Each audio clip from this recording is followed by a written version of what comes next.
Hello, and welcome to an unprecedented edition of The Wizard Files. Recently, we spoke to prolific Wizard magazine cover artist and drawing tutorial contributor Bart Sears. He was here on the show, but then shortly after, we were lucky enough to speak to fellow artist, colorist, and collaborator Mark McNabb. But I feel like we barely scratched the surface on the work these two friends have done together over the years. So now both of these very talented individuals have returned to share more stories of their early days, starting at the Joe Kubert School together, through to their current projects and some projects that have come back around. So welcome back to the show, Bart and Mark. How you doing? Doing all right. It's great to be Hey, back. Thanks, man. you too. It's good to see you, Adam. Good to see Bart. Yeah, Yeah, it absolutely. is. This is an exciting time. I mean, you guys have a lot of projects going on, and Bart, you're all over the place at the conventions as well. I am curious, just real quick here, Mark, have you ever been pulled into like convention stuff? I've done it only like twice. I'm the type of guy that likes to be behind the scenes, but one time I was with we're jumping ahead here, but CrossGen. I CrossGen demanded that we show up at PhillyCon, and so Bart was there, so it was great. And I Yeah, we can't had a even good time. yeah, I can't even tell you what year that was, but the only 2003, what maybe? yeah, maybe. 2003, maybe? Yeah, I could be right. And the other time I've ever gone to conventions was to be help out my buddy Tim Jacobus, and he's a Goosebumps artist. And I'd go to New York Comic Con because usually I'm not a big fan of crowds. Even when I go to a convention, I'm there for 3 hours maximum. Then I have to get out. And but other than that, I usually stay under the wire as much as possible. Yeah, well, we're glad to have you here on the mic once again. Now, both of you, when we talked to you before, talked about your experience together at the Joe Kubert School. Obviously, that's where you guys met and got to know each other. Real quickly, I wanted to ask this because we recently in Wizard issue 110, they did a whole feature where there was somebody who actually subscribed to the correspondence course that Joe Kubert was offering for penciling, and you got a whole like packet of stuff in the mail. You got your art supplies, there was a video, and then you would submit your art, and then supposedly Joe Kubert was actually putting like an overlay over the pages and then would write his commentary and like highlight things and point arrows to things, and it would go back and forth. And this seems very special that like Joe Kubert, maybe it was just a professor there, but they were presenting it as if Joe himself were doing it. So as people who are actually attending in person, who are living near campus and going into the school on a regular basis, how much interaction did you guys have with Joe Kubert himself? Well, our first year we had a lot. Joe taught one of our classes, or two, I can't remember. I know it was at least one. So, we saw him, every week at least once. He was always available if you went and knocked on his door, while he was banging out pages, stuff really annoyingly quickly. But in second year, I don't think we had him in second year, did we? I guess we had him for one class in second year. Yeah, it seems like There we had for part of the year. he made sure. I think he had a class as much as he could with every class. What was there, like two classes a day times five, so that's 10 classes. So yeah, he would no matter what. I can't even tell you the subject matter. It's usually something to do with storytelling, but he would always try to have at least one class uh, with each group per week. And like Bart said, he was always available. I mean, he always, and the correspondence stuff that happened years later, I believed, I really truly believe that every one of those things he probably looked at and marked up on tracing paper and overlay, because that's the type. He's quick. He's able to make quick decisions as being a DC editor, and his ability to draw. I mean, it was second nature to him. So just to get back on anybody that got those feedbacks, I truly believe that was Joe, and giving his direct response, because he would never want someone to misrepresent him. Yeah, it's amazing to think, because very easily could have just been, oh, he's the figurehead, he's the name, on the marquees, the name on the pamphlet, or whatever, but really, it sounds like he was very involved. So that is If wonderful. if Hey, I don't know how long that program went on, or even if it's still going on, I honestly don't know. But as the time wore on, he might have brought in teachers to do stuff, but I'm sure they were very clear about that. yeah. Yeah. Hey, Bart, I'm just curious. How did you hear about the Joe Kubert School? Back of the comic book. All right, same with me. Coupon and a comic book, Yep. and then you send off, and then you got a catalog, Yep. and then your imagination went crazy, and you're Yes. like, yes, I think this will be great. And listen, because when I was attending Ohio State University and I was in graduate school, and I knew that I was drawing all the time, and I knew science and education at the time that was nice and everything was successful what I was doing, but it was just something eating at me about doing art. And I love comic books, and here's a school specializing that, and I took a crack at it and said, all right, let's give this a try. And the same thing, getting that catalog and then your imagination. But I tell you, it was a bit of a shock because I left Ohio State. There was like 60,000 students, and I show up at the mansion. I think the day school started, and that's what we called it, the mansion, the school at the time. And it was a large house, and and then they graduated over to what was the larger building, which was an old high school, a couple years later. But hey, that first year, that first day, it was a Monday morning. We had the classroom downstairs, which would be basically the basement. Oh. And it looked And like a basement. yeah, Bart Sears sat at one end of the room, and I sat at the other end, and that's where we got our start. That's Well, and I'm curious about this because, a lot of people, probably as an artist, again, like you're saying, you're a kid growing up, you're drawing all the time, you're becoming a young adult, you're still drawing, again, on your own terms. Was it easy to accept the structure and the lessons that were being taught? Like, were you there saying, yes, mold me? Or were you saying, like, I have my style, I want to keep it, but I'll take bits and pieces? Like, what was your attitude going in as a student in the Joe Kubert School? Bart, did you have you seem to have a very established style now, but did you feel like you needed it to be shaped back then? I felt I needed to. I knew I would be able to draw comics, before going to Kubert School. But I knew I needed, there was a lot I still needed to learn to actually be able to do so. And so that was one of my main reasons for attending was, to figure out exactly, not necessarily how the business worked, but how as an artist you actually drew comic pages every day. There was just, I was doing stuff on my own, but not to the extent that the Kubert School, uh, pulled you into. And there was just so much knowledge there with the teachers that you just learned a lot. Uh, I think what I learned most the second year was that I hated drawing. So that's why. hey, Oh, Interesting. Adam, I'm on the total opposite end of the spectrum.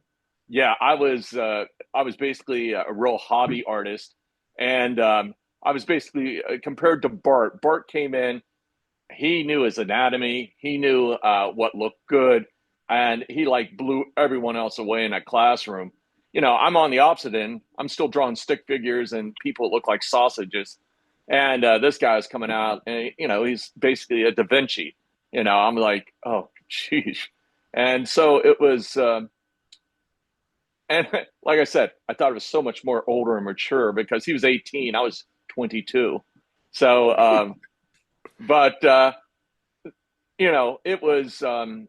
it was amazing to see what Bart had to provide, and I could see his storytelling improving, improving, improving, and I think that's what I saw from him going there. Besides, composition, whatever, but his ability for years of drawing before he ever stepped into the Kubert School was amazing. I mean, I'm Little pat on your back there, Bart, because you don't give yourself enough. That's what friends are for, right? And hey, that's the thing I think also is people talk about, college, going to school. Ultimately, it kind of becomes about networking. Yeah, you're going to learn some stuff, but it's who you know. It's the friendships you built. And it sounds like you guys, however small, the class sizes were, you guys were building out a community. And here you two specifically, all these years later, continuing to work together, but so many other people. So what was the social situation? What were the hangouts like? What was the vibe? In Wait, apartments, wait. Just Oh, boy. wait, Bart. Real simple. We had priorities back then. It was art, beer, and then girls. But it was basically, art was so important. Then beer on the weekend, and if there are girls around, fantastic. Am I wrong, Bart, or correct me? No, you're definitely right. And we were far more successful at beer than at girls. So so with your friendships that you're building there, did you find that everybody was coming from a common place, or were there a lot of differences? Like, oh no, I'm into this artist, and it's fine art for me, or over here it's like, no, definitely comic book art for me. Like, what were the different influences that you were seeing from your friends that you were probably learning from, as well as just having a good time with? that's a good question. I honestly don't know if I remember, but I think mostly we were all coming from a love of comics, Yeah, and there wasn't, I mean, concept art wasn't even a thing. I don't even know if it was a word back then, that anyone was aware of, or, comics was a strange enough thing to discover you could actually have a career or a job doing. Concept art wasn't even a thing that was on, at least not on my radar. And I don't remember anyone ever talking about, I want to go, do movies or video games. That stuff didn't exist then really. So, yeah. I think we all came from comics, or at least, fantasy illustration roots. Back then it was there's no computers around. The big thing was Ray Harryhausen with the Clash of the Titans that had come Yeah. out like the year before with this stop motion animation. And print was king. Is you either you went to the movies or you got a magazine or some publication to look at, Yeah. including books. And so it was, book cover artist, movie posters, comic books. Those were the stuff that really just was feeding us, just constantly, stimulating our mind, giving us eye candy to look at and go, all right, let's see what we can do. Um, you And know, back then, I mean, comics were more imaginative and special than, like TV shows, because sci-fi TV shows were still very clunky and, unrealistic. So I think comics was the high peak of, fantasy design and story, so that's, and they sold great back then. That I don't know if people know or understand that, but when I got in comics in the 80s, a low selling comic was 30,000. That was when they would cancel it. Most comics yeah, sold 100,000 to, five or 700,000 every month.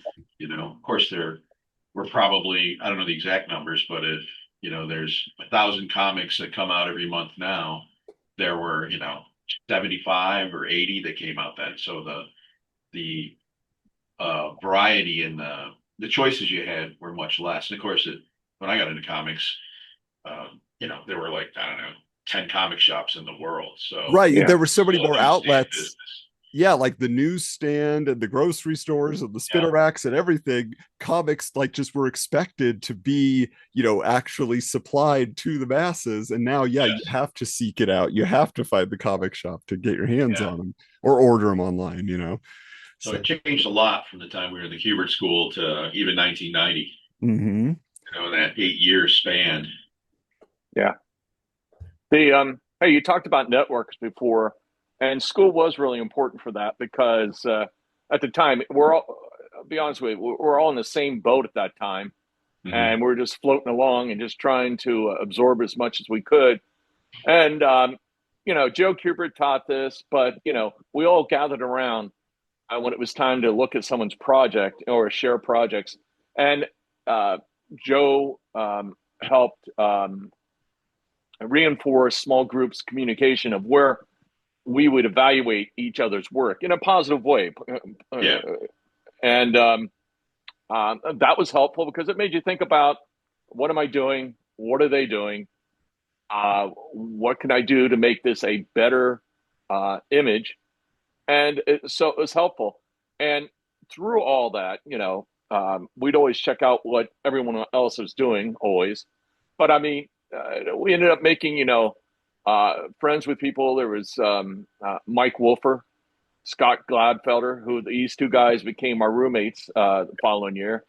And then people like Mark Pennington, he was married, but it was a collaboration of, Mark, Bart, and I that you would see throughout time of working together. And Yeah, you see a it's, lot of that today. yeah.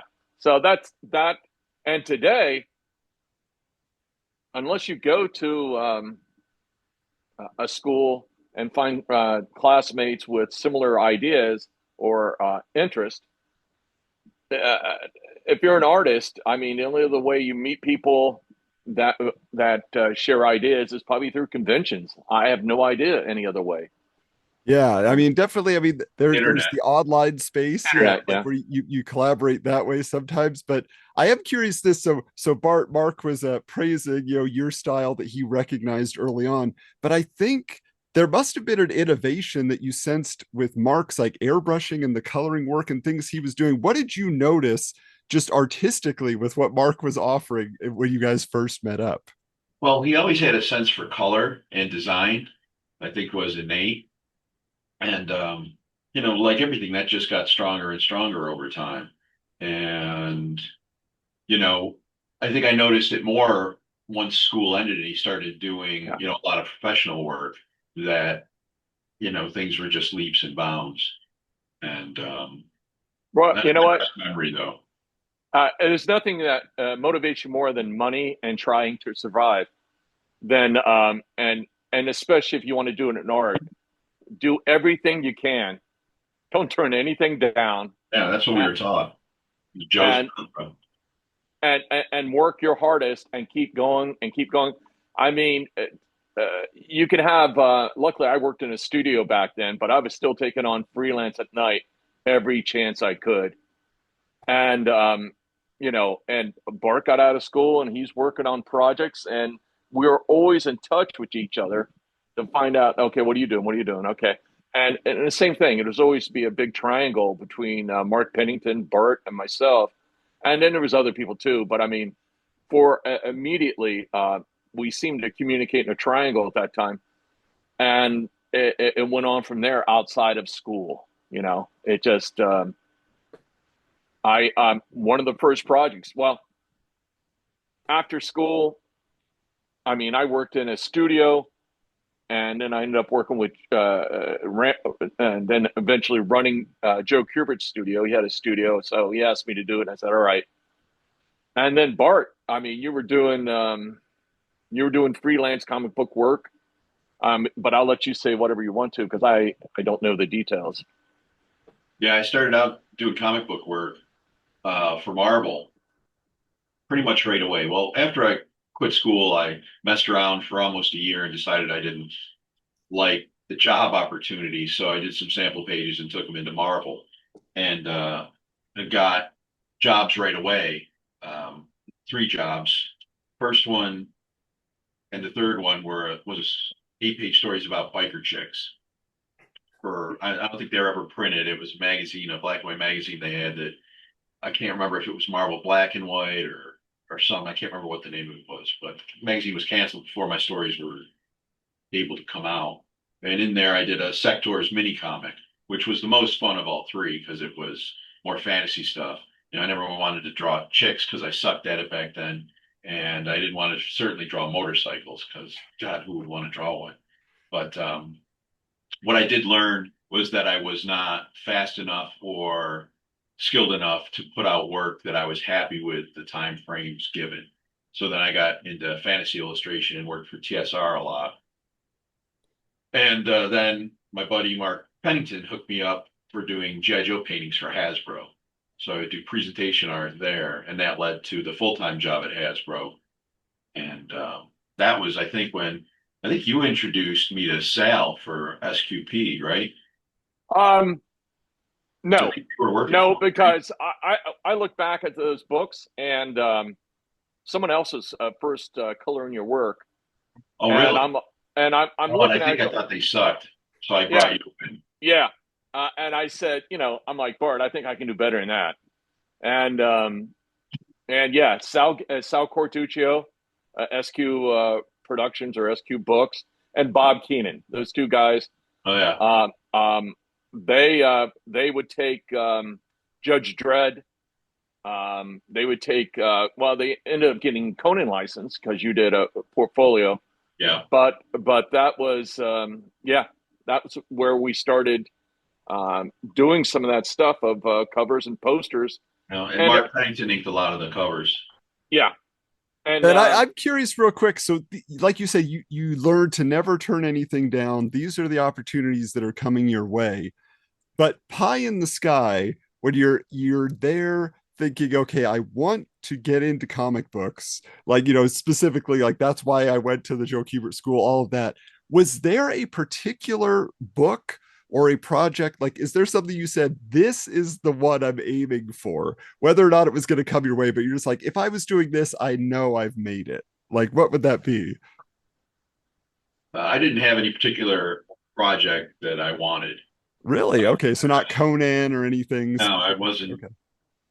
but I just wanted to draw. Mostly, I wanted to draw superheroes. Conan, I always loved Conan, but I was a little afraid of Conan because it's so much work, and so I'm so in my head on him. So, I wanted to, learn my stripes doing superhero stuff and pull other Awesome. stuff in. but Adam, I tell you right now, Bart did a portfolio for SQ Comics, Sal Cortuccio. It was beautiful. Line art. I think Bart killed himself on it because Bart is his worst critic, and he'll he'll drive himself crazy working on certain images. And if anybody could ever find it, the Conan portfolio by Bart was just fantastic. So, Yeah, I did two of them, and they're actually available from my website this print. oh, I'm so sorry, I didn't know How that. about that? There you go. Yeah. I think Don't they're have Hey, to still look there. far. but going back to Hasbro, Yeah. um, the that's where we really hit off freelance projects together, and which eventually led to Bart doing comic books again. But Bart, you can talk about that if you want to. At Hasbro, I was hired to design GI Joe to work with Mark Pennington, who was the main GI Joe guy. And 2 weeks in, they handed me the Cops project, Cops and Crooks, and that became my baby. And they originally wanted to do that on the skinny little GI Joe bucks, but do them 5 inches instead of 3 inches, I think. And I talked them into letting me do heroic figures. So I got to design three different proportion bucks to use for the different characters. And the buck is what the character is designed over, and what the sculpt is done on it holds all the joints and stuff back at the time. So that was super cool. So, I was able to put a huge imprint on that project, both, in every way. And And were you looking for that? Were you looking for something where they say, like, you just get to go whole hog however you envision? no, I just fell into it. I thought I Okay. was going to be designing GI Joes. I was fine with that, because actually, all of Hasbro was pretty easy. The amount of work they required was nowhere near the amount of work any of us could produce. Pennington used to sleep under his desk, go looking for him. It's like, where the hell is he? And he'd be taking naps. But Hey, it was great. It was a great job. It didn't pay great, but it was a great job, and I learned a shit ton there. And just getting able to do cops was awesome. And but they were, this, I'm go sorry, ahead. go ahead. No, finish off. Well, I No, was go. going to say, and that's where I ended up getting a phone call, Yeah. and it was Bart and Mark, and they're like, "Hey, listen, we have a possible project here for you." Of course, I'm like, "Yes," because uh, I wanted everything I can possibly do. And he goes, "We're working on this thing called Cops." I'm like, "All right," and they're going to need presentation art, and it could work into packaging art. I'm like, what do you mean by presentation art? Well, we come up with a new idea of a character with all types of accessories, and then we have to make it into one big 14 by 20 and a half inch image, and then they take him into a conference room with all the big wigs. They put him up, and from the illustration, they decide if they're going to go with that or not. That character. I'm like, all right. I'm like, what do you want me to do? They're like, well, you're going to be our figurehead. I'm like, what do you mean by that? We're going to suggest you to do this whole project. I'm like, I can't do that. You know, that I don't have the capabilities of doing what you guys can do. Well, that's it, Mark. Here's what we'll do. We'll bill it through you, and we'll do the line art here. Bart will pencil, Mark Pennington will do the inks, and we'll ship it to you. And then you sit down and you paint it up, you airbrush it, whatever you need to do. You send it back and see what they think. If there's anything to change, if not, you send them a bill. We split it 3 ways, and we go from there. So we end up, and they're like, well, one thing is we got to do a tryout. They got to see what is a possibility. So we ended up doing something. A guy, it looked like a Rambo type of character. Joe, yeah. Yeah, like a G.I. Joe, fire in the background and all that. And it was a tryout piece. Went ahead and did that, sent it in. And then Hasbro was like, okay. And I'm like, all right. But I had no idea what we were getting into because we started working. And, here. I'd get in an image like this. And it'd be black and white. Bart and Mark had worked their tails off on it. And then I'd sit down with the board and airbrush it up and ship it off. And but then it started. The staff there liked it, and all of a sudden, we're doing I don't know, 1 every 3 days or something like that. I mean, it was all of a sudden 3 years and a year and a half, I think. Yeah, I mean, we were cranking out the work, and he refers to Mark Pennington sleeping at his desk. That's because these guys would work all day, go back to their studio at night, work half the night, work into the night, let me say, yeah. Turn around, go back to work. I'd get the stuff. I'm working during the day. I have an agency job, but all, from every evening to every weekend, any open time, we're cranking out cops. And we're doing presentation art, and things got accepted, and we got to a point to where they're designing this stuff and toys are being made. And all of a sudden, we're doing the packaging art. And so we're doing not only presentation art, but packaging art. Bart, would you say we did like 50, 60, 70 images? Yeah, easily, because I think there were 13 characters a season. So that's 39. Then we did all the package art and the extra stuff. So it was at least 60. Well, and I'm telling you, like, you guys, we're sharing these images, the presentation art and stuff as we're talking here. Like, these characters you guys designed that didn't make it into the line, that are just the concepts. I'm just like, these are amazing. That was just the third season. Yeah. The third season. It was all approved, but Hasbro screwed up cops. So it was canceled. They're so cool. But doing this job for myself, I was using airbrush at the time, but this got me to be much better.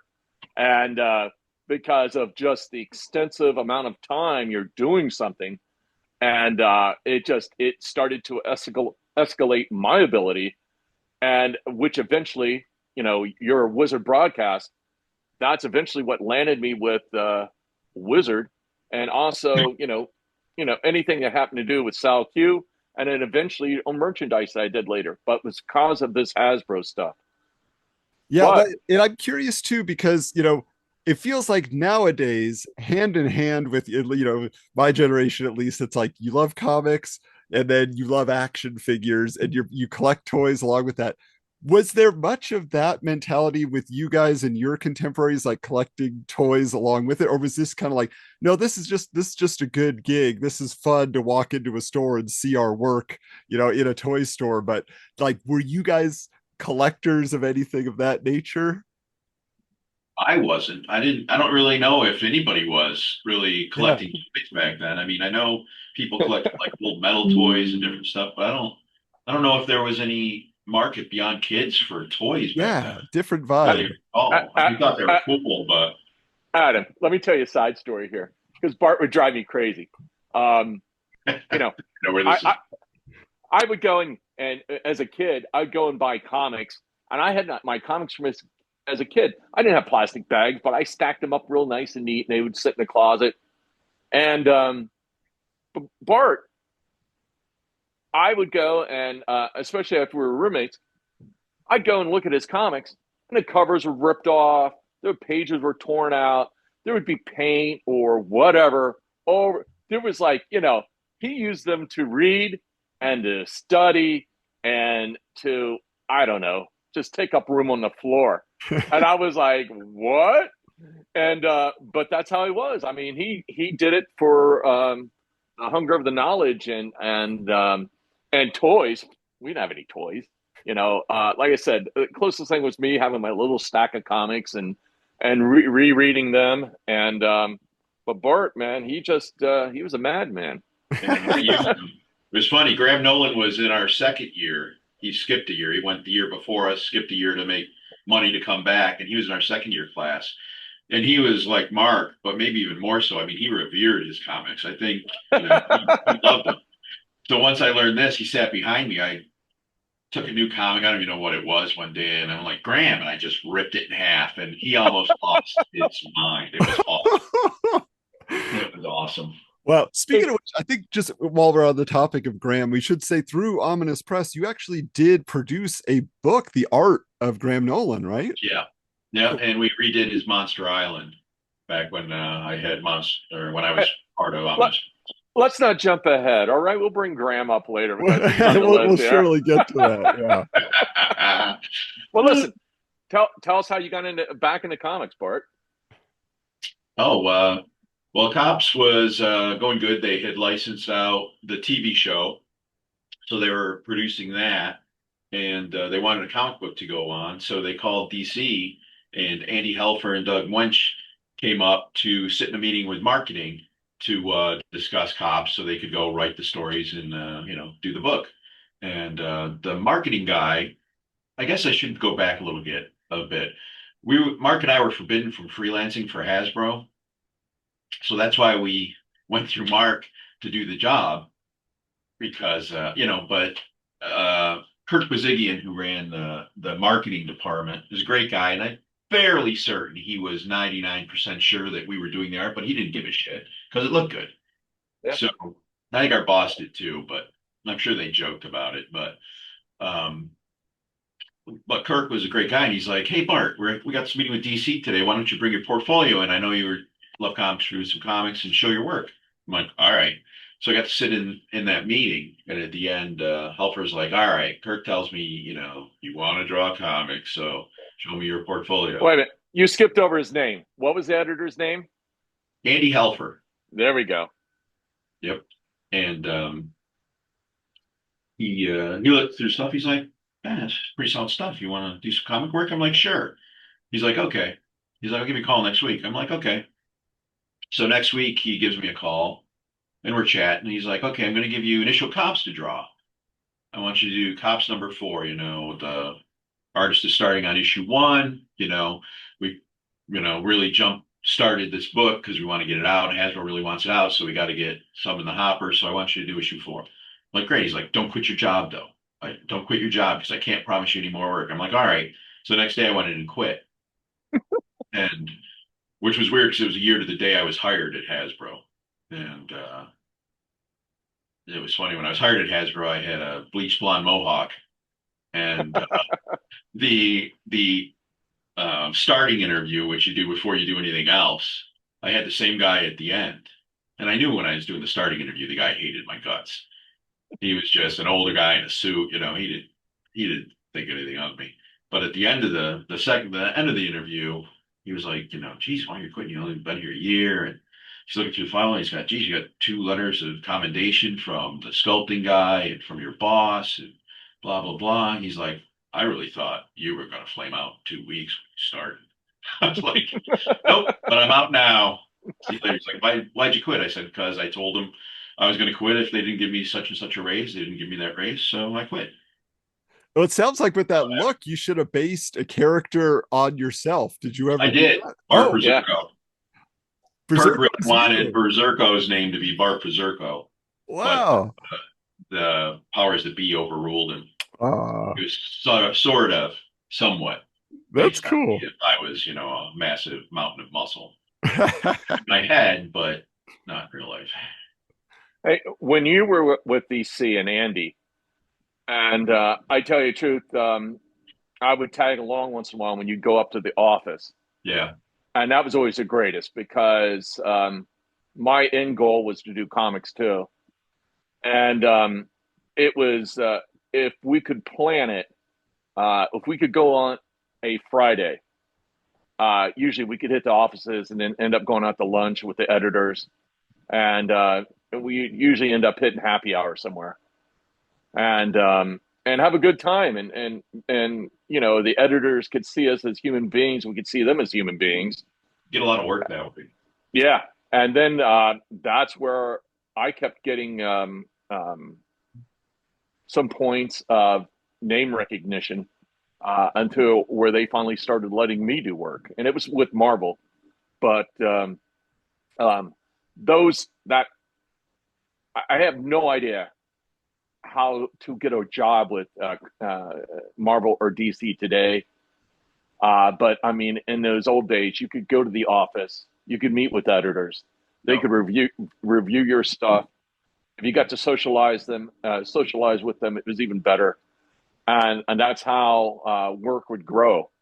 Today, I'd have no idea. I Yeah. mean, it's sad.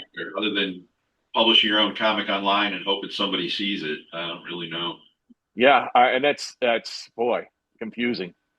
Hey, when you were at DC, Uh-huh. I'm just trying to look at my notes here. You went from cops, then you went to Justice League Europe, Yeah. I think. Well, first I went to Invasion. I did Oh, that's Cops right. 4, and then I drew Cops number 3 because Cops number 1 still wasn't finished, and Andy was worried.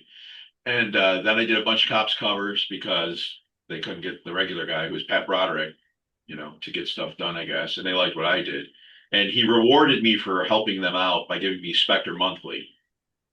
Oh, that was nice. And Pennington, I got hooked up to be my monthly inker on it, and it was Yeah, his first big comic job.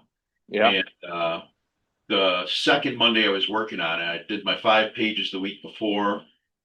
And the second Monday, I finished my 6th page. And Helper called at the end of the day and was like, I need you to do this invasion thing because this asshole quit, went to Spider-Man, which was on your wall back there. yeah. So he's like, I need you to do issue 3. Keith's going to do issue 2. I need you to do issue 3. They're 80 pages. I need you to do 8 pages a week. I'm like, holy shit. He's like, Keith's writing it. I'm like, okay, good. Because Keith, I knew, wrote in pictures. So that was awesome.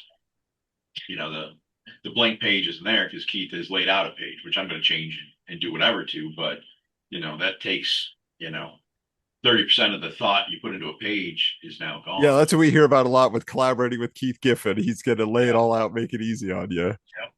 And I never would have finished without it, but not at 8 pages a week. But Andy's like, I need you in like Friday morning at 11 for a big invasion meeting because we, got to get our ducks in a row now that everything's changed. Like, okay, you can do that. He's like, I need you to bring in pages. I'm like, I'll definitely bring in pages. I just finished page 6, so I'll bring in through page 7, 8, 9 Friday morning. I got to leave at like 5 a.m. or something to get there in time, but I'll be there. He's like, no, I need you to bring all the pages in. Oh, These were 24 pages books back then, so I had 18 pages left to do. And we argued for like a half hour. Me saying, there's no way I can do that. I'm saying, sure, you can do that. Finally, I'm like, fucking fine, I'll do it. So I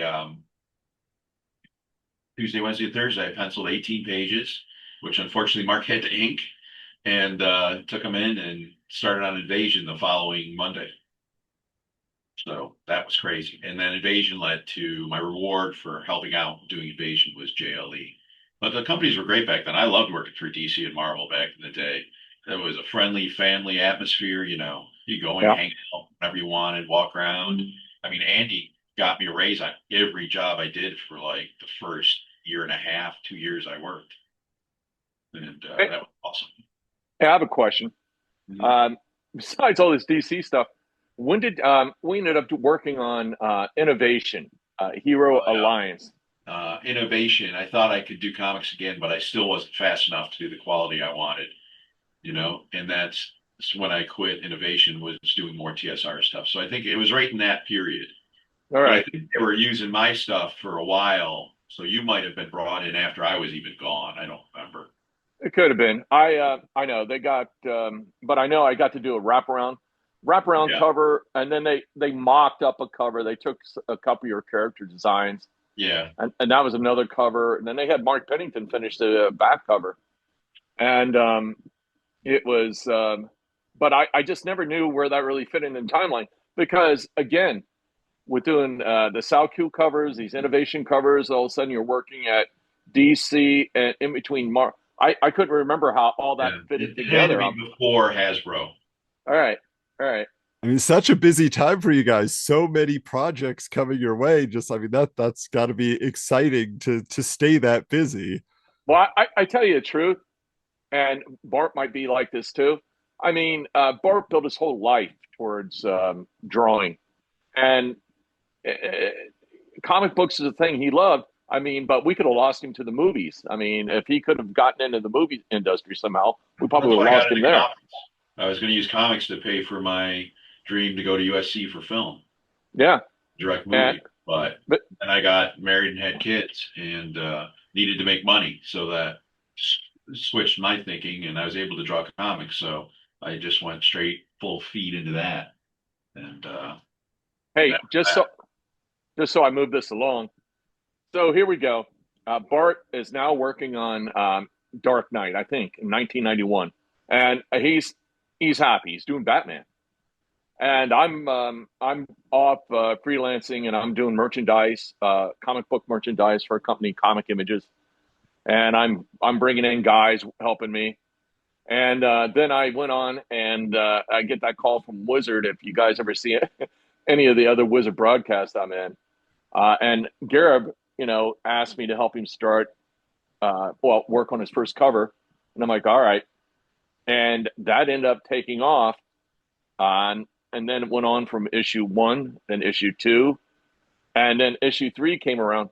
And Garib was, he was always busy. He was always running around trying to get covers and getting stories.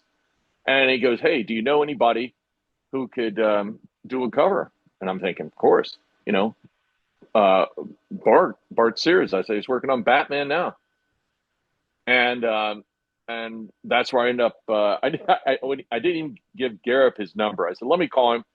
I said, if he wants to reach out to you, he will. And I gave Bart his number, and I said, oh, all right. I ended up asking Bart, can Gareth call you? And Bart's like, sure.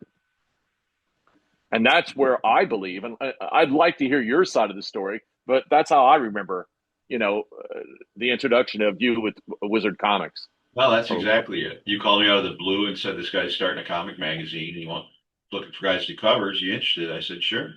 And that was pretty much how it started and fairly easy. I was teaching at the Kubert School that year. Well, I was working on Justice League and then Dark Knight and living in Jersey. So yep, we were hanging out all the time. And yeah, it was that simple. Garrett called me probably the next day, maybe. I yeah, don't know. And I think I did the Batman cover first. Mhm. yeah. That was 1991, and yeah, at the time too, he started to, if he could, get people to draw a couple of things. I think you did Batman, and then you did The Wonder Flash, Woman. Flash. Wonder Woman. Oh, yeah, the They were all Flash. right in that same period. Yeah, yeah, the Flash came up. That was issue 7. Okay. And the thing was, your Flash came out. It was confusing to me at first. At the same time, Barry Windsor Smith also did a cover for number 7. And that's where Garib, I think it's called splitting the covers. And so some parts of the country would get the Barry Windsor Smith Yeah. cover, and in some parts of the country would get your Flash cover with it was funny with Barry Windsor Smith. It was foreshadowing because the character he did was Exo Man of War, which eventually you went towards in your Yeah. future.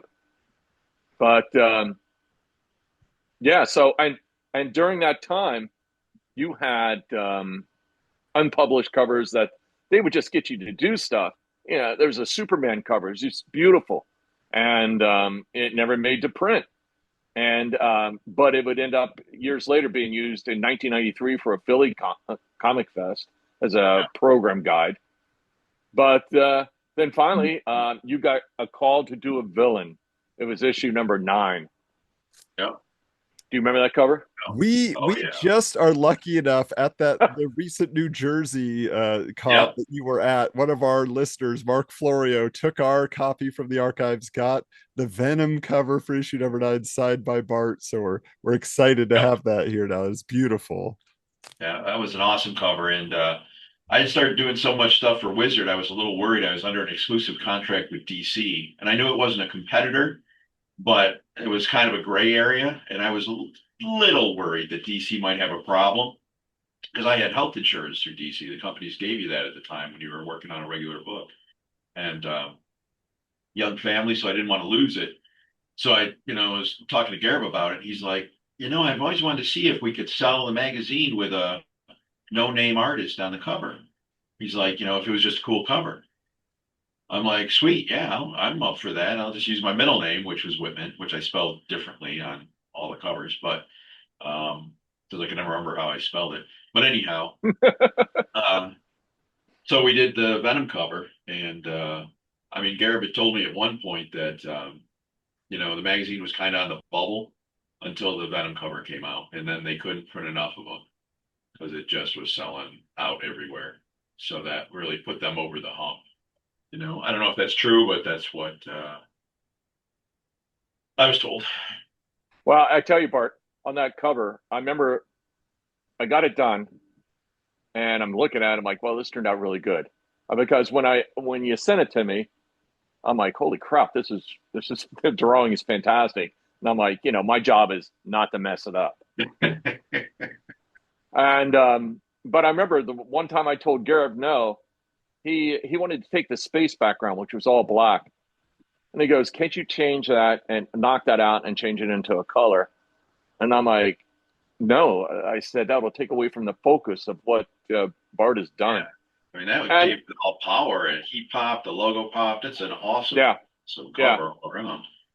Believe me, when I remember reading somewhere where he said when he opened up, because Bart would get me the artwork, I'd sit down and crank that out, use up the time, hope didn't mess anything up. It was a fax at this point. Yeah, that's all we had. Yeah, and then and then racing the FedEx. It was always it was always 1, 2, 3. And listen, they loved that so much, they reached around and tapped you for the next cover. And I don't know how you got all this work done, but cover 19 was that was the Wolverine Sabretooth. And that was the first or second gatefold. Yeah, it was a gatefold. It was a gatefold. I don't know if it was the first or second one they did, but I know that was a gatefold, and that was and you did it great. You had a cool Wolverine, and you couldn't see Sabretooth until you opened up the cover, and there he is, hiding behind a rock, waiting on Wolverine. But that turned out to be, again, really nice, and it seemed to be a big hit with people. And just to clarify on the process, just so we understand, did they come to you and say, okay, this issue, we were doing these characters, so just draw what you want, and you sending over thumbnails? Like, what was the process? I would send over 1 or 2 thumbnails, usually not much more. Hasbro taught me to be very smart about what you put on a wall that people can choose from, because sometimes we would just put up stupid crap on the wall, and of course that's what people loved, so we ended up stupid crap that we were just doing as a joke. So I stopped doing dumb things like that, just to I would refine and send in 1 or 2, maybe 3 ideas if I had 3 good ones, and then they would tell me which one to go with, and I would pencil it, ink it, take a copy, fax copy in, they would approve it, and I would send it on to Mark. And then, you know, during that same 1992 year, I mean, again, you produced so much artwork they didn't use. You did a Dark Hawk, the Yeah. Marvel character, the Joker, Yeah. um, and then you did two very healthy She-Hulks that you made. It was supposedly one was going to be for the East Coast Yeah. market, and one was going to be in a West Coast market. Yeah. I don't know And why they didn't use them. I still don't I, know. I guess She-Hulk was just too healthy. Maybe Garrett just wanted them on his wall. Yeah, Maybe. those are private. But that took us into 1993, and I think you must have switched companies. You started working with Valiant because they had you do a superb illustration of Valiant versus Image characters. There's a crossover. I think it was called Deathmate, Yeah. and you did a triple fold cover that was just fantastic. And you know, you actually to jump back a little bit, they always did a promotional poster to advertise the upcoming issue, and you were so involved with this gatefold cover that you're doing by yourself with a multitude of characters that you said, I can't get it done for the poster, but let me do something else. And you did a couple of figures, and they made that for a poster. And that Yeah. poster is now, I think it's kind of rare. It's hard to find. And The Supreme and or the Supreme and um Solar, right?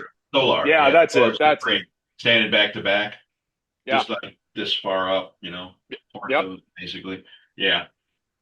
So But I am curious also with so much wizard work coming in, creatively speaking, because I know it was, you're talking about your focus has changed. We need a paycheck, we got kids, we got a Yeah. family to feed. But like creatively speaking, was it very exciting because it was mostly carte blanche, like do what you do, like for you It, guys? it was exciting, but it was also a ton of work. And I mean, I had a lot more energy back then than I do say now. So I yeah. could work 14 hours a day. In this beast, he would plop his ass in the chair at like 8 a.m. and he wouldn't get up till 8 p.m. like every day. And he'd work later if he had, and he'd do that Saturdays. I think he took some Sundays off, but we did that early on. I know later when you got kids and stuff, you took up more time, but Hey, listen, man. When you sent in that cover for 23 with the crossover, I crapped my pants and I pulled that out. You know, it's a triple gatefold cover.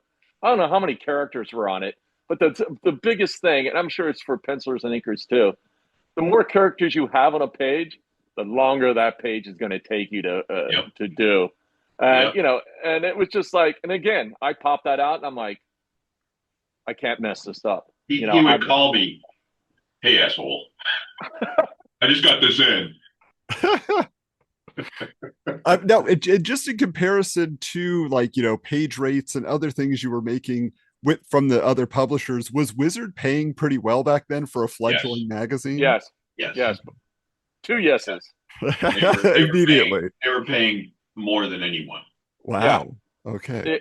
But the thing is, you know, besides us, you know, Garrett was dealing with the image guys. Yeah. They could probably state whatever price they wanted to, but on the other hand, they needed Wizard to help promote their Yeah, books. So, I mean, the marriage between Garrett and the image guys was, you know, very solid. It had to be very solid. And Bart, he took up all the slack. Whenever there was not a new image book coming out, they're like, "Hey, Bart, can you do this or this or this?" He's like, "Yeah, sure." And Bart would produce, and you know, it went on from there.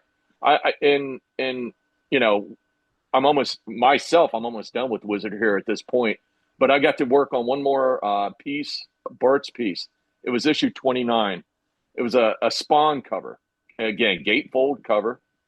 And again, I went to town on it. It was beautiful. Bart just, you know, made just a fantastic looking cover. And then the magazine came out, and they had hired someone to do computer flat color, and it shocked me.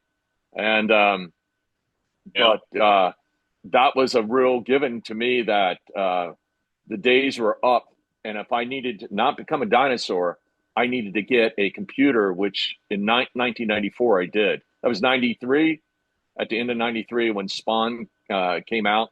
And the thing is, I have oh geez, what did we call them back then? A transparency of that. So luckily, I got a transparency of it, because otherwise you'd never see the colored image. Yeah. And that's something I shared with Bart and I shared with Adam there. But Yeah. so that was it. But I mean, Bart continued on, and the thing is that we haven't talked about that. Bart generated a column in the magazine, an instructional. Why don't you talk about that? Yeah. Yeah. Like, little Garrett gave me a call. It was probably after I did those first three covers. And he said, "Look, we want to do a how to draw comics column. You up for it?" I'm like, "Sure." He's like, "All right, come up with something and we'll run it." So I came up with Brutes and Babes. And, originally it was 2 pages, and I think it grew to 8 or 10 at some points. But by the end of it, um, the last, I don't know how many, I think I did like 38. I think maybe 34 were printed. I can't remember exactly the numbers in there, something like that. But by the end, when 93, I had my own studio. I was doing tons of Toy Biz uh, figure design and or figure turnarounds and package art. And I had created a studio, bought computers, taught people to color, and so we were going, all with the intent of producing my own books, which came a lot faster than I expected when Toy Biz kind of pulled the rug out from under us. Um, but at that point, I was still doing Brutes and Babes and writing it. And I actually had guys in my studio doing a lot of the art because I just didn't have time. And that was the death knell for it, pretty much, was when it became less me and, I was parsing it out. I just didn't have the bandwidth to do it all then. And there were a lot of pages. And I Mark, were think That you was running involved all at the books. all? Because we did have like, the Brute and Babe characters, within the column a lot.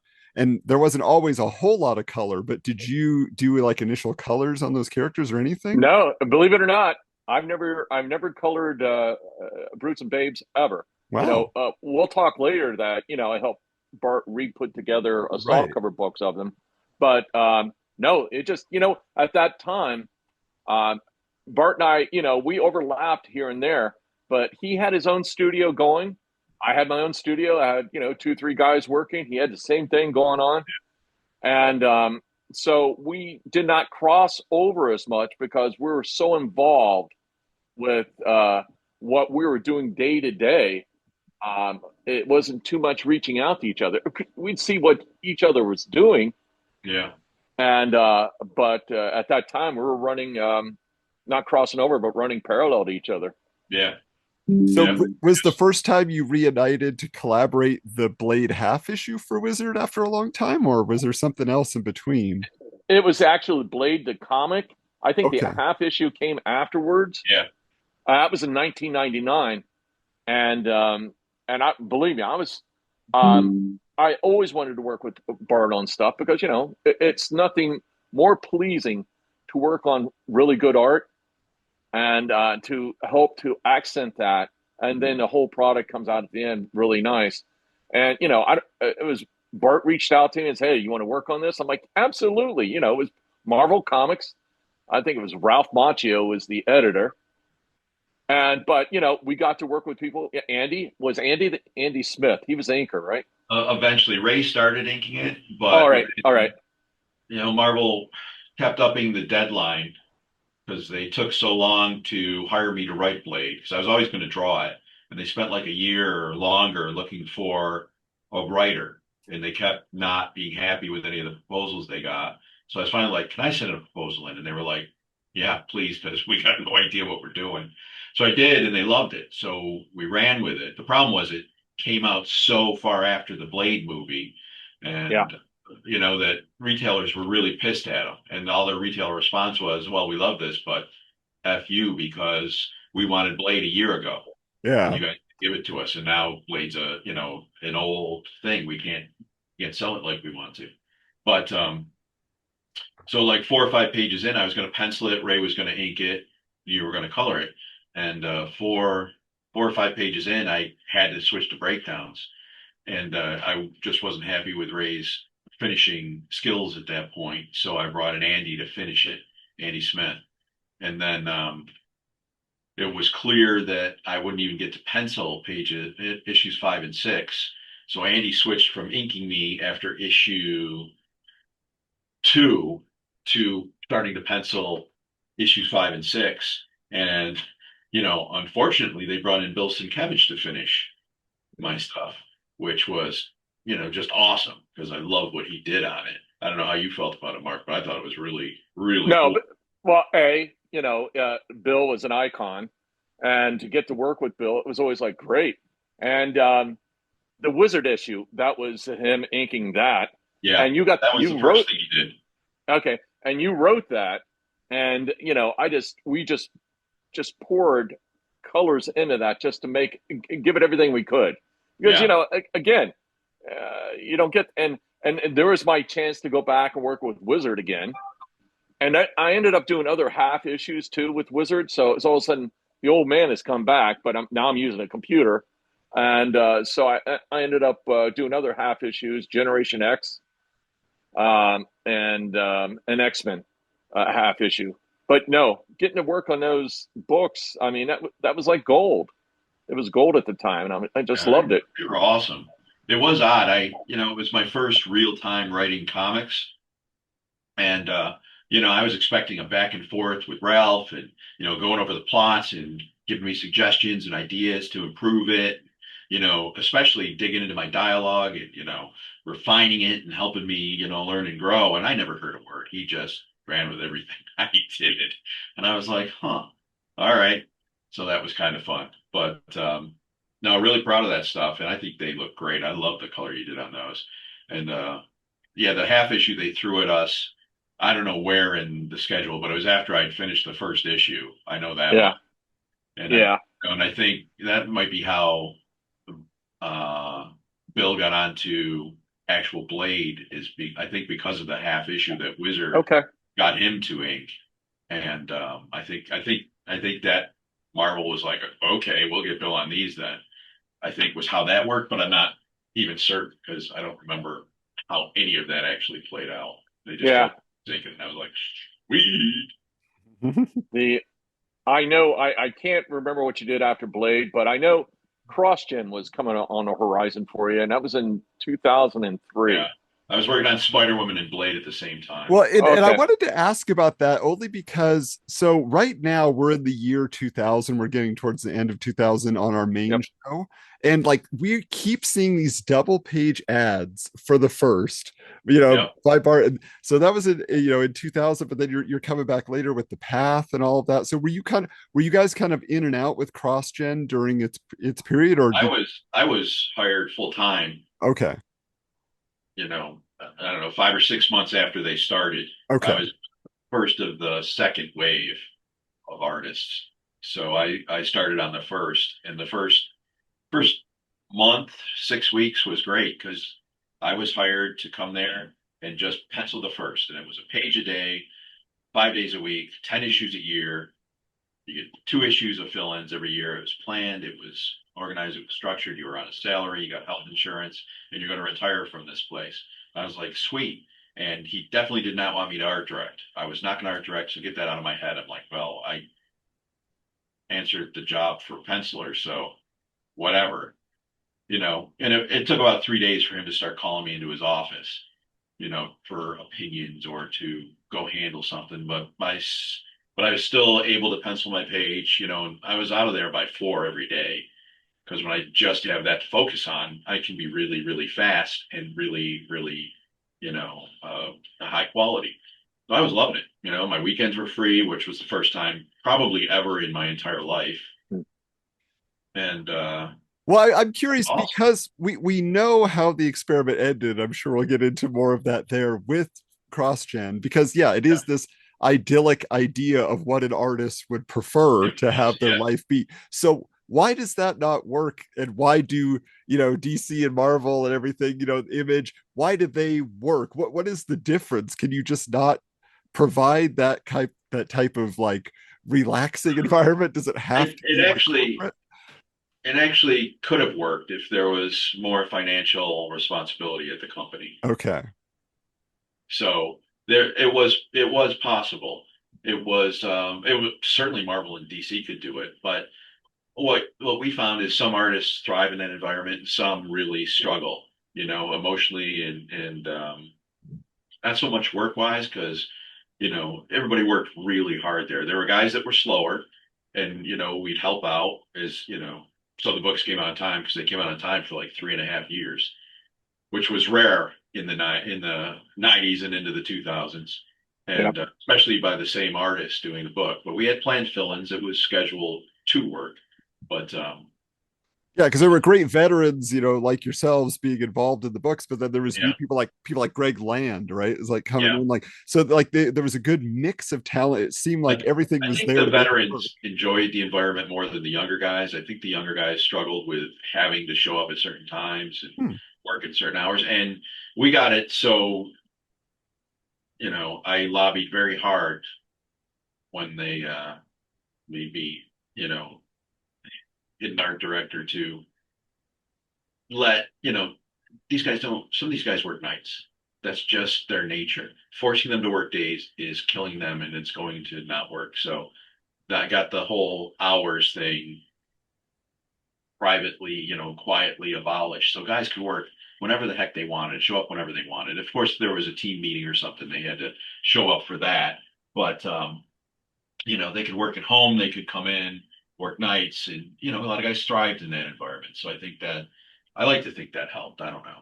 Yeah, But so I mean, so it's like you're saying, like it sounds like they were doing everything they could, but yeah, it must just be the business side ultimately is what's failing. It's not the talent pool necessarily. yeah, the talent pool, not. I mean, everybody did phenomenal work. I think every artist there got leaps and bounds better just by being there. That's penciler, inker, and colorist.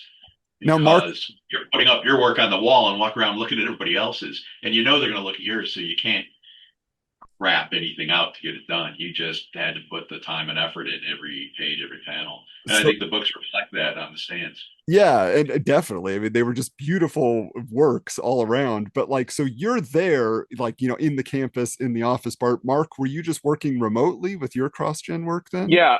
At that time, they were bringing people down there to Florida to actually work right there in the studio, and people that again reaching back. Mark Pennington, here's Bart. Mark worked at Yeah, Hasbro.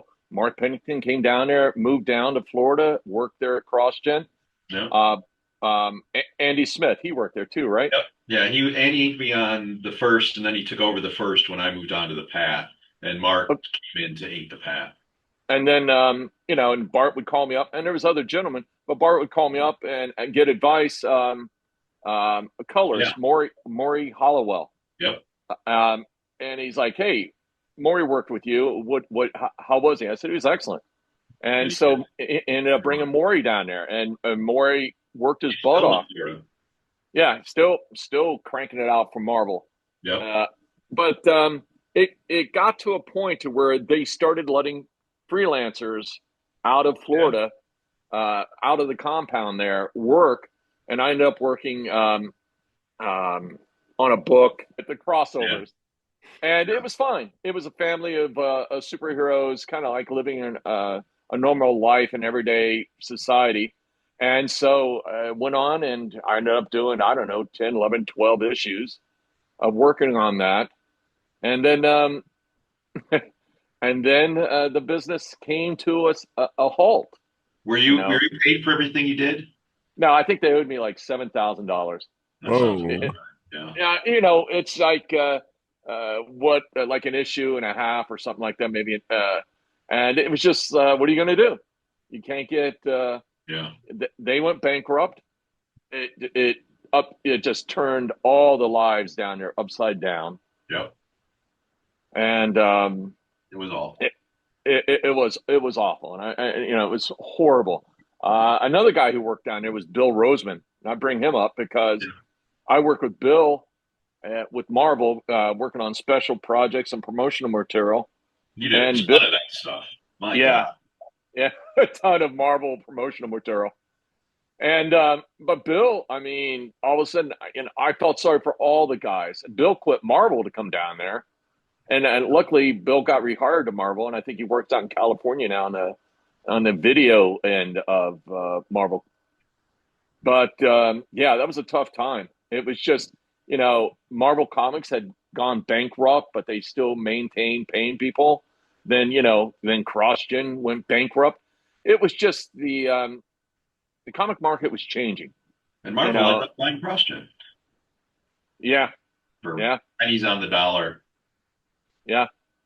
But So we had started the core CrossGen books were done in house, and they had two fill-ins done every year, and we tried to find artists and that kind of fit with the style of the book look like, so it wasn't a huge jarring thing to have a fill-in.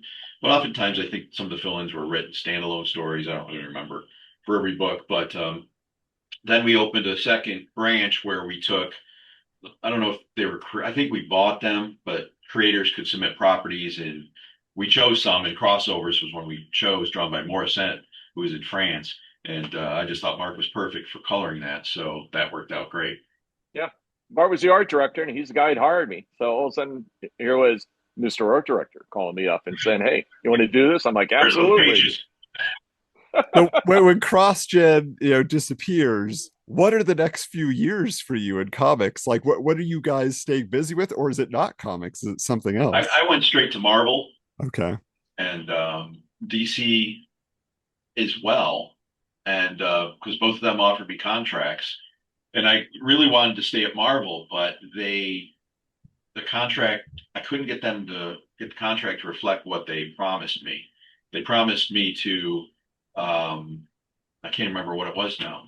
I think pencil and ink myself, and the inking was never in the contract. And DC sent me the exclusive they had it in, and I called Marvel again and I said, "Look, I got a DC contract thing here. Are you guys gonna update this?" And they were like, "Oh yeah, we'll get something to you next week," and they never did. So I signed with DC and quit whatever I was working on in Marvel and started at DC again. Huh. So just that little tinge of creative control to have the inking in there made the difference. It's ready. Yep. Yep. And It, well, that was that. But I would have preferred staying at Marvel because I was Hmm. more interested in the jobs they were giving me. And I Wow. was finally getting. I got Captain America and Falcon. I got Sabretooth, and you know, um, and then the X-Men one, and that's the one I quit on. Was the X-Men Days of Future Past or whatever it was. Hmm. And that just sucked because these were finally the Marvel characters I wanted to draw, but they just were so lackadaisical about getting contract stuff worked out that I felt I couldn't trust them. I went to DC and was given Warlord, which I didn't want, and I wanted to do it like the Path and all spreads, but they wouldn't let me because of ads, and Uh, that just soured me on the whole thing. Stupidly, but that's how I felt. yeah. it, it wasn't until 2010. For Oh, some and reason, the proposal they sent me was not the comic book they sent me, so oh man, Uh, fake so out. sorry. yeah, so I was very, very not happy with anything that happened there. So, Well, it wasn't until 2010 Bart and I worked on a project together. He called me up and he goes, "Hey, I got this spread from Image." And I'm like, "Image Comics." I'm like, "All right." And he goes, "It's an I'll say it wrong. Angelius. Is that how you pronounce the name? Angelius Jealous? Origin. Yeah. Angelus. There we go. It was a two-page spread. It was an origin story. And I don't know if you had more to do beyond that, but I'm like, all right, sure, man, send it. So again, working on Bart stuff. I'm tinkering away. I'm working at it. Send in the image, and they're like, this is nice, but we'd like to try some more different colors on it. I'm like, all right. So send it back. I'm working on it, more colors, and send it back in. And they're like, oh, this is nice. But it was like they kept playing around with the colors, and I'm like, I don't get this. But ended up only doing a two-page spread.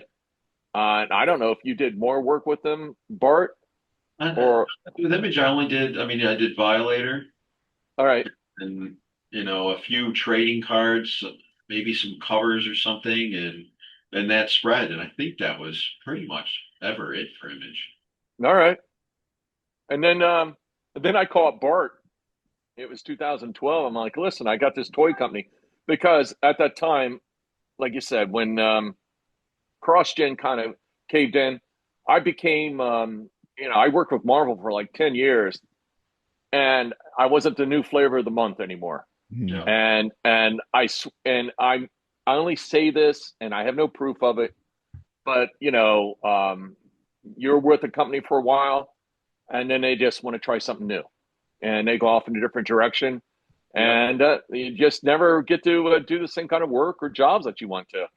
And so it's like, it's kind of sad. But I was doing a lot of independent comics, merchandise, on and on. And I ran across this toy job. It was from Jack's, JAKKS Toy Company. It was 2012, and they want to do a dartboard design with based off an animated movie. I'm not even sure if it came out. It was called Slugataria. And I'm like, all right. And they're going to do this dartboard, and then sell it in Target and Walmart and all that. And I'm like, listen, I said, I'm going to bring on someone else who can do the line art. And I said, that's Bart Sears. I said, he's really excellent at it. And then I'll do the design and color work on it. And they're like, okay. And so Bart and I worked on this dartboard design, and it turned out to be pretty good. Did it ever get printed or used? I don't know. No It idea. just, I have no idea either. The check cleared, right? That's all that matters. Yeah, and then and then Bart went off with I don't know what you did after that. Ominous Press. I'd say Ominous Press, but that's been like all along. I don't know it around. You contact me again in 2018, but I was doing a between lot two. of video game All right. stuff. I'd taken a job in 2008 for like a year and a half in Austin with a video game company until that That's right. disaster. And That's then right. I kept in touch with a lot of the people, and I did a few video game concept art for a few video games in there somewhere. So that was a lot of what I was doing, and small press stuff and covers. And Yeah. I remember somewhere in there, I got to do back at DC. I got to do a couple covers and a Superman Wonder Woman #1, Oh, oh, man, I never was saw that. which was great. But yeah, Then it was 2018. A company called Sleeping Giant it ended up coming up and working on promotional materials, and it was including Bart, and it's including Ominous Press. yeah, And Bart called me up and goes, "Hey, will you help me out with this?" I'm like, "Sure." And then, especially after I got to see who I was working with, ended up being Jim Starlin. It was a time of Avengers, Infinity Wars, and so it's also get to work with Infinity War stuff. And it's like, oh, this is great. There's Graham Nolan, Andy yeah. Smith, and Bart. Help me pronounce his name. The co-creator of Deadpool, Fabian. How do you say I his last? it's like Nicenza. Oh I my God. heard him say it. He sat next to me at the last show because I always said Nicenza, but it's not. It's like Nicienza or something. He said it to somebody, and I was trying to pay attention, but now I kind of forgot because it just wasn't a natural way for me to pronounce it. But it's not how really anybody pronounces it, apparently. So this is But my question though, and I'm just curious because like when we look at these promotional materials that you put together, these are these art of books, these artists that people yeah, have this great fondness for, and it's certainly going out there, like you say, hitting at the right time when things based on their work are coming out and making a big splash in theaters and things like that. So for you guys, like, is there something that works? I mean, there's so much Bart Sears art there. Is there an art of Bart Sears book that's ever been rumored The, along the the lines? black art, I was one of the first black books. It was the art of Bart Sears, so that Yeah. was done. Um, it just taps the iceberg, but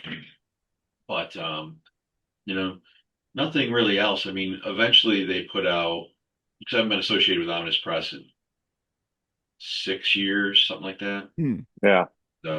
5 years, and eventually they put out the Art of Ominous Press, which has a ton of art in, and that's pretty much Hey, it.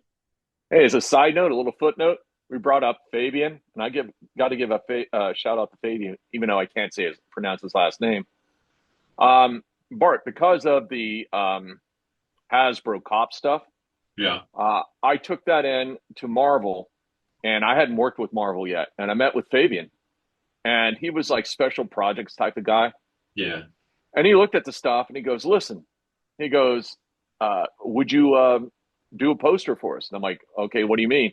He goes, "I got John Byrne um, pencil, and we need to do. They're doing some big crossover thing, and they end up doing my very first freelance job with Marvel, doing this poster because of Fabian, That's and cool. that yeah, and that helped open the door for me to get other work from Marvel. But I just had to flop that back just because of the tight end cops and So that was late 80s, right? yeah, it was '89. Yeah.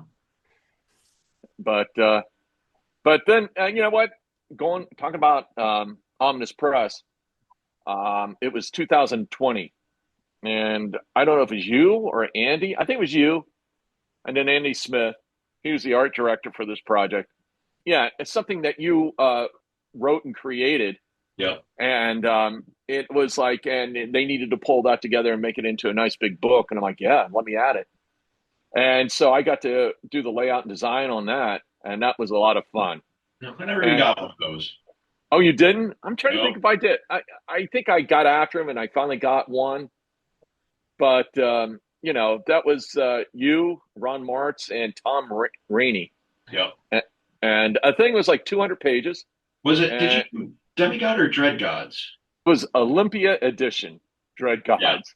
Yeah. That's what it was, and that was great, and it just you know, and that just brought us up to pretty much today. Today, meaning 2024. Um, we got to work together on you were bringing out the soft editions of Brutes and Babes, and you called up and said, "Hey, man, can you help me put this together?" It was pretty much put together. It just needed to be refined because you had a lot of licensed characters in there from, and you just had to make sure that you Yeah. didn't cross over anybody's copyright and do any copyright infringement from the big guys. And But changed the trade dress from Ominous to Senko, which is yeah, my wife's new company. So yeah. So that was 2024, getting to work on both those books. And again, So the you know the first two volumes of Drawing Powerful Heroes are such, like you say, it brings us back to the days of Brutes and Babes and Wizard, but in a yeah. new updated format, just a beautiful look to it. And then you guys are now coming around with a third edition, which I think literally is the big boy, right? Because when you talk about splash pages, right? Like that's that when it comes to the artists, you're looking for what they can bring there. So what brought that about to say volume 3 is going to be splash pages? Well, I had written a book in the mid 90s called Drawing Power. Did you color the cover of that? man, it sounds familiar. It's right Uh, here. yeah, and if I did, and Yes, you did. holy cow, I can't even remember what I do sometimes. I never thought Oh, I'd color those characters. Wow. yep. All right. But they printed 10,000 of these, but they don't really last. And Uh, they're available on like eBay for $100. And I was like, that's huh, crazy. But I always yeah. wanted to give it the same treatment I gave Roots and Babes, which was to revise it, expand it, and update it. So I did, and I have been, and that's one of the things I'm working on is getting those pages revised and getting all that material to Mark so he can put the whole darn thing together. Well, I also, I mean, you put up a what do you call it? Online. The Um, Kickstarter or yeah, which is I think is Yeah, going well for Bart as much as I mean, yeah, I checked got it, funded in 3 hours or 2 hours actually. which you know the demand for it is there and people want to see it. So it's like, all right. So I figured that whenever Bart fits this in, that I'll end up seeing some work from it and start putting together the book. Yeah, Um, probably next month. all right. Start getting the assets to throw together. We'll And probably shoot for going to press in September, I think. and for any kind of follow ups, you know, follow Bart. this is a good time to give your website, Yeah. and to provide how people will stay informed for this. Follow you on Facebook, Instagram. I don't know Blue where else Sky you. All right, Blue Sky, Street. and he'll give updates because that's what you know. Bart and I, we email each other. We hardly ever. I don't know. It's not if we got together, it's like old times immediately. Yeah. But it's like we're both pretty busy. But when we get to work together, that's the sweetest thing ever. Yeah. One other project that we haven't talked about. The other thing that it's a blast from the past. You can talk about it, Bart, but it goes back to your Hasbro days. I got a call from Big Bad Toys, and they got the license from Hasbro for cops. So they're bringing the cops back in that specialized toy package. Comes in the case and it's got the cover and all that stuff. But they're using the exact sculpts that I designed. And all they've done is, put them in the computer and made them more, put all the joints in and all that stuff that Yeah. these toys have. And the first one they've done is bulletproof. And I saw they put that up for early access pre-sales just a couple days ago. And I actually emailed Bill Murphy at Big Bad Toys, and he said it's going phenomenal so far. So that's awesome. Good. But they contacted me to do the package art. So I drew up what they asked for bulletproof, and brought Mr. McNabb in to do the colors, which he did. And they'll be inside when you flip it open, there'll be a one-page comic featuring bulletproof or whatever character it is, which I'll be drawing and Mark will be coloring. Oh, And Larry Hom is going to be writing it. So that'd be great. Larry wrote all the character descriptions that were on all the package art and all that stuff. So that's really cool. Yeah, I just met with Larry. He was in town here locally for a signing at a store. So I was just talking to Larry. Awesome. Had some great He conversations. gave me my first job at Marvel. Oh, wow. See the Well, he cleaned his pistol at his desk.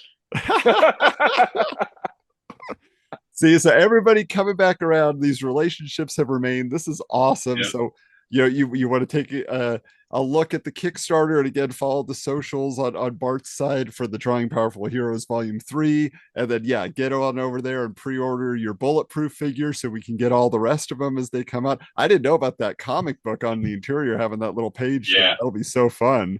Exciting. And if it goes well, they'll maybe do the third season I've already designed and do other characters as well. So I'm excited to Yeah, get a chance to dig into that again.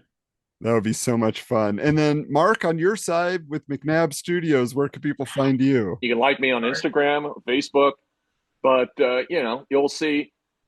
I still got my toe in comic books. I work with a historic and religious company, so it's very informative what I do. But and then I'm still doing Rambo training cards. I'm doing, again, it's just Rosetta and Boris and Yeah. and the Hildebrands, and I mean you work with tons, and Jacobus who did all the Goosebumps covers. And you no, got I'm a ton of I'm stuff there. I'm lucky enough to get to do these projects, but I tell you the truth, it's nothing better than going back and working with Bart again. It's just like you put on your favorite comfortable clothes, and that's what it's like. And it's good that he lives up in New York, and I still live in New Jersey, because otherwise we'd probably drink too much and not get much done. Yeah. There is that. Still about comics and beer. Got it. Yeah. Pretty much. All right. Well, thank you again for coming back. It's so fun to have you together and to be glad to give you a chance to socialize and remember the past. That's what it's all about here. Those fantastic projects you've worked on and that you're continuing to work on. So thank you for being here. Oh, it's awesome. And it was Mark's idea. So thanks, Mark. You know what? I just like to, I was thinking about, a little bit more promotion for these two projects. And then, I was laughing to myself. I'm like, what a journey that we're now reviving these two things, Brutes and Babes, which is out of Wizard, and Cops, which, really gave me a solid footing on freelance. But it was a true pleasure talking to Adam and seeing you again, buddy. It's Yep. good to see you. Yeah. Been a blast.